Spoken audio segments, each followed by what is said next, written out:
Start. Okay.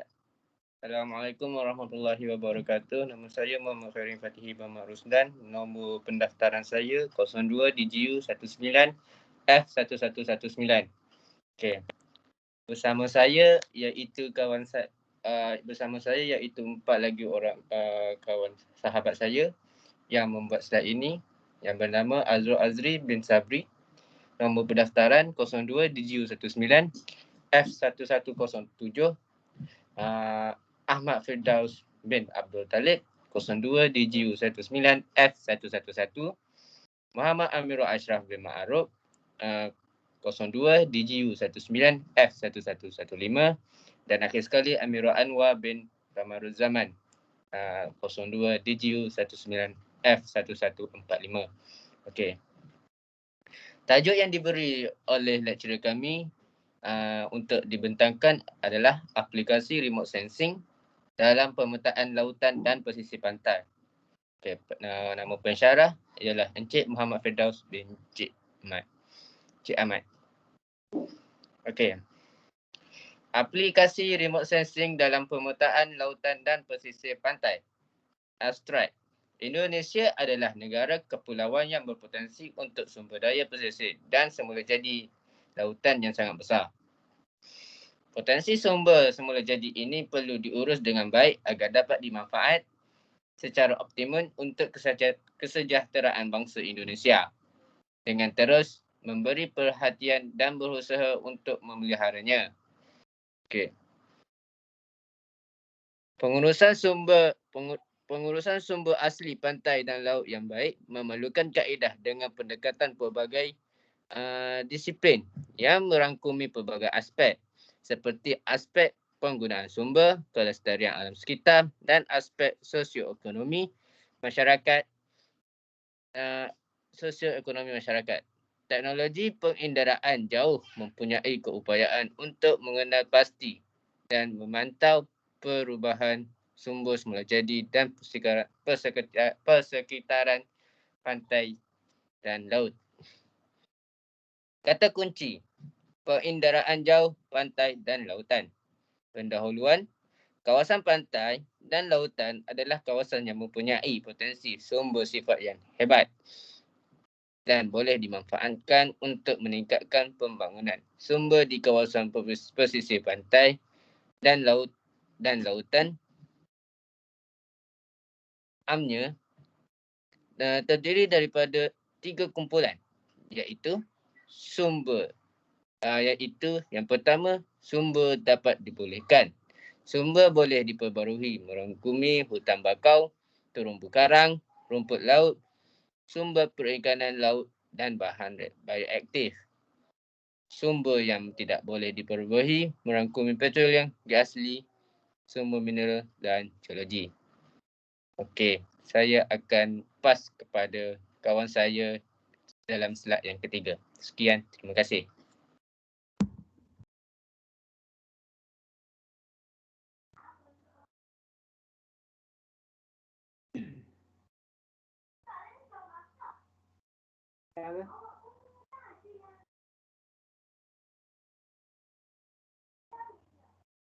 Okey, nombor 3, fungsi kawasan pesisir dan lautan sebagai tempat rekreasi dan pelancongan. Media pengangkutan dan komunikasi, sumber tenaga seperti penukaran tenaga termal laut, tenaga gelombang laut dan tenaga pasang surut. Kemudahan pendidikan dan penyelidikan, pertahanan keselamatan, tempat perlindungan sisa, kawalan iklim dan sistem sokongan hidupan dan fungsi ekologi yang lain. Indonesia adalah negara kepulauan yang berpotensi untuk sumber daya pesisir dan lautan yang sangat besar dan pelbagai. Sebilangan sumber ini misalnya sumber perikanan, penanaman, hutan bakau yang terdapat di sepanjang muara pantai atau sungai, terumbu karang sangat produktif dan khas di kawasan tropika dan sumber lain. Walau bagaimanapun, dalam pengurusan kawasan pesisir dan lautan masih menghadapi masalah itu tidak mudah, malah sangat sukar dan kompleks. Beberapa masalah asas yang dihadapi dan masih sukar diatasi iaitu yang pertama ialah penggunaan kawasan pesisir yang tidak seimbang sehingga ada wilayah digunakan di luar kapasiti kuasa secara berterusan. Sebaliknya, terdapat juga kawasan pantai yang sama sekali tidak dimanfaatkan. Yang kedua, pembangunan yang tidak diberi perhatian perancangan akan menyebabkan berlakunya pencemaran dan pemusnahan sumber daya di kawasan pesisir dan laut. Isu dan permasalahan. Salah satu percubaan untuk memperoleh maklumat mengenai potensi sumber wilayah pantai dan lautan untuk mengoptimumkan pengurusan kawasan pesisir dan lautan adalah dengan penggunaan teknologi sistem penginderaan jauh dan maklumat geografi iaitu GIS. Maklumat mengenai objek terletak di lokasi di permukaan bumi diambil menggunakan sensor satelit, maka mengikut tujuan aktiviti yang perlu dilakukan, maklumat mengenai objek diproses, dianalisis, ditafsirkan dan dipersembahkan dalam bentuk maklumat ruang dan peta tematik menggunakan susuh atau ruang GIS. Okey, seterusnya.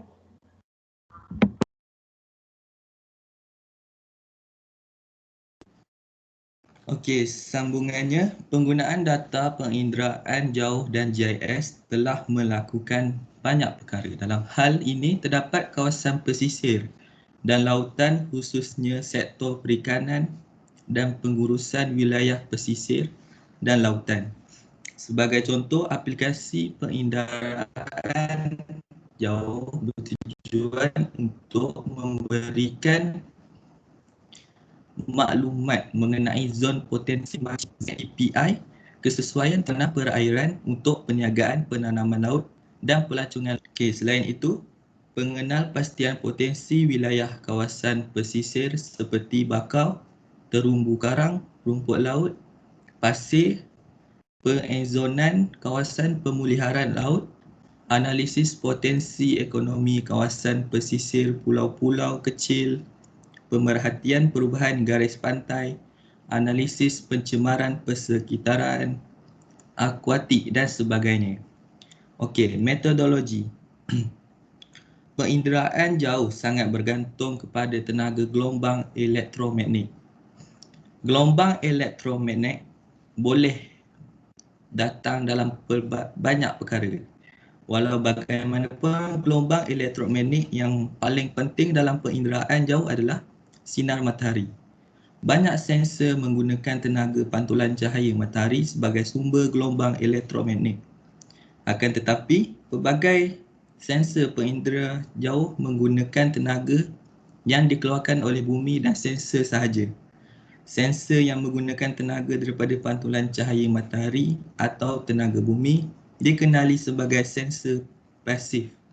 Manakala yang memanfaatkan tenaga sensor itu sendiri dikenali sebagai sensor aktif.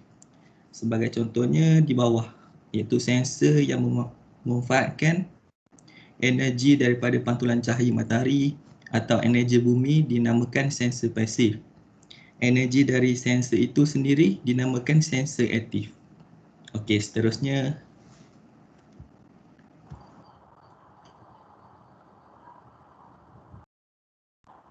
Okey. Sumber utama tenaga dalam penderaan jauh adalah sinaran gelombang elektromagnetik GEM. GEM adalah satu bentuk tenaga yang hanya boleh diperhatikan melalui interaksi dengan objek. Bentuk tenaga ini dikenali sebagai sinar tapak, X-ray, infrared dan gelombang mikro. GEM merupakan sebahagian daripada spektrum berterusan. GEM dibentuk oleh dua komponen sekaligus iaitu komponen elektrik, magnetik serta dipengaruhi oleh sifat-sifat elektrik dan magnetik dari objek yang berinteraksi dengan GEM. Gambar di bawah menunjukkan realisasi gelombang elektromagnetik. Okey, next. Assalamualaikum. Okey, baik. Seterusnya hasil dan analisa. Okey, beberapa contoh aplikasi atau analisis teknologi penginderaan jauh yang mempunyai pelbagai tujuan pemerhatian serta analisis di laut dan di kawasan pesisir. Yang pertama, tujuannya adalah bagi pengesan kawasan penangkapan ikan yang berpotensi besar. Nombor dua, memetakan kawasan ekosistem yang sensitif. Yang ketiga, kelayakan tapak untuk pembangunan, contohnya pelancongan dan akultur. Okey, yang keempat, memetakan kawasan bencana bumi. Dan yang kelima, memantau arah dan kelajuan hidupan laut dan sebagainya. Berikut diberikan beberapa contoh aplikasi remote sensing untuk bidang pesisir dan lautan. Baik, seperti yang kita lihat di gambar 10 ni, berikut merupakan peta sebaran terumbu karang Pulau Nanda. Okay, kat sini kita dapat lihat mereka dapat mengesan di mana kawasan daratan, terumbu karang dan seterusnya. Okey, seterusnya. Seperti yang kita dapat lihat di gambar 11, berikut merupakan peta daerah potensi penangkapan ikan di perairan Selat Madura. Kita boleh nampak kat situ, dia dengan menggunakan aplikasi ni kita dapat tahu di mana lokasi ikan tu yang senang nak dapat. Okey, seterusnya.